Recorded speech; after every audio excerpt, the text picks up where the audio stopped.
siya doon pero maliliit lang. I don't know, as a Secretary General which is designated by Honorable Danny Leang Irang, may overview lang kami. Last 2022, BBM Sara joined naman yun sila, di ba? Then, the parallel group, meron ako mga parallel yata dito, mga Sara all, na before na tatakbo, sana si BP, they are encouraging all of you to run for President, ang ating Vice President. Pero nadismaya tayo dahil, yun, meron na mga Sara all, yung mga Sara all na yan. Dismay dahil hindi siya tumakbo. So they have the reason, baka destiny or sinabi pa ni Doc Mata, may reason. No? They have the reason why is it nangyari ito sa Pilipinas. Maganda yung sinasabi ni Doc Mata. Then itong DDS-RL Confederation, sabi ni Ma'am, do not break, monopolize all the organizations that we have in our country. Kasi may different dynamics kayo eh. This confederation is handled by the parallel group under the office of the Vice President. Ito yung grupo na to, consolidations sa mga different organizations, transport, CSO, NGO. If you want to join an affiliate like BIPSD, itong malaking grupo na to, they are collaborations tayo. Hindi kami gusto nga, sabi ni Ma'am, monopolize na kami lang. We are all the same tayo yung gusto. Kung makikita nyo, si BP is no party at all. Wala siya na. Very particular siya. Much better to be an independent. Kasi kayo naman ang papanalo sa kanya, di ba? That's the point there. Tayo naman yung napapaupo. Kasi may partido ka, as per sinasabi niya sa amin, parang nagkuhan eh. Merong gusto, ayaw niya ng ganon. So, our Vice President is very like doon sa mga independent. Kagaya sa atin dito, independent tayong gumagawa with our own expense, tinitingnan niya lahat ng mga grupo na to.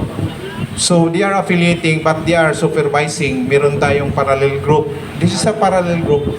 They are very particular with parallel group, just to inform everybody.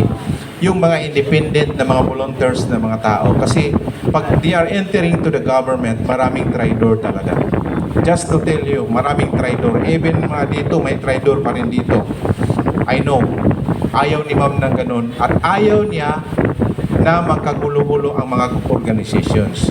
Kaya, I ask Sir sa BIP, sabi ko, kung kailangan sama-sama tayo at tahimik lang tayong gumagalaw at nag-base sa sinasabi ng ating Vice President, we must pray. Kasi lahat naman destiny. Destiny natin to eh. Tayong namili sa BBM, magkasama naman sila, then after that, we will sacrifice. Ganito talaga nangyari sa atin. So, we will pray. Kung gusto, sabi ni Ma'am, if sa akin talaga ibibigay ito, sa akin talaga to. Pag makulong siya, wala tayong magawa. Baka mayroon namang iba. So we'll prepare ourselves. Sabi niya, ayaw niya magkagulo-gulo. Kailangan continuous lang tayo sa ating hanap buhay. Ang problema lang ngayon, paano yung hanap buhay? Wala na tayong pera. Wala na tayong saan pa dito sa ating gap. So, ang grupo, ibalik tayo doon. We have the confederations. Inikot na namin lahat ng mga lugar. Hindi nyo makikita kasi wala namang media, di ba? Walang mainstream media. Sa mga ground makita nyo nandun yung mga grupo. May KPP, may mga different foundations. We are collaborating all of that. Yun ang then we have our parallel group na nagtutok from the office of the Vice President. Like for this one, tinitingnan kung maganda ba yung flow. So, i-affiliate natin sila kasi naghanap si Ma'am ng mga matitino na mga grupo at saka mababait, lalo na may voluntarism na puso. Kung wala, sabi niya, maghiwalay na lang tayo. Ayaw nyo ng pagbabago. So, that's ang DDS Saraol Confederation. At si Director Wendell naman yung chairman, ang national convener natin si Danny Danghirang from Davao City. So, itong grupo na to, hopefully, wag niyong, bakit tinawag siyang DDS Saraol? Kasi, tapos na yung time ni Digong. Sabi niya, tapos na ako si Digong, sabi niya. Saraol na naman. Alam mo, may mga DDS kasi na pasaway.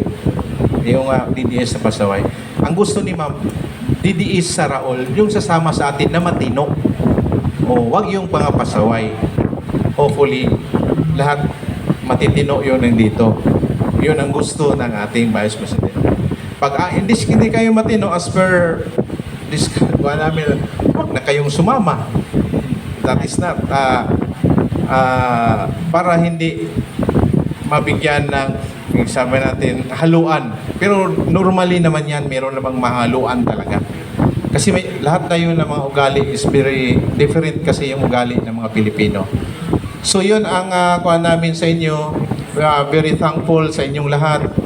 You are here. So I know we have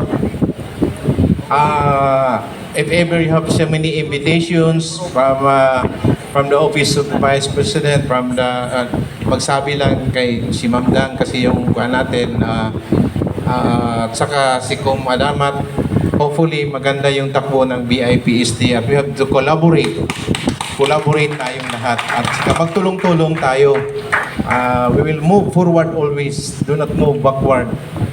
Kailangan pag lumaban tayo, kailangan sigurado tayo. Kaya ngayon, nag-iisip pa yung mga grupo, anong magandang labanan. Pag lumaban dire-diretso, patay kung patay. Di ba? Yun ang DDS. Kasi pag lumaban atras abante, hindi yung DDS eh.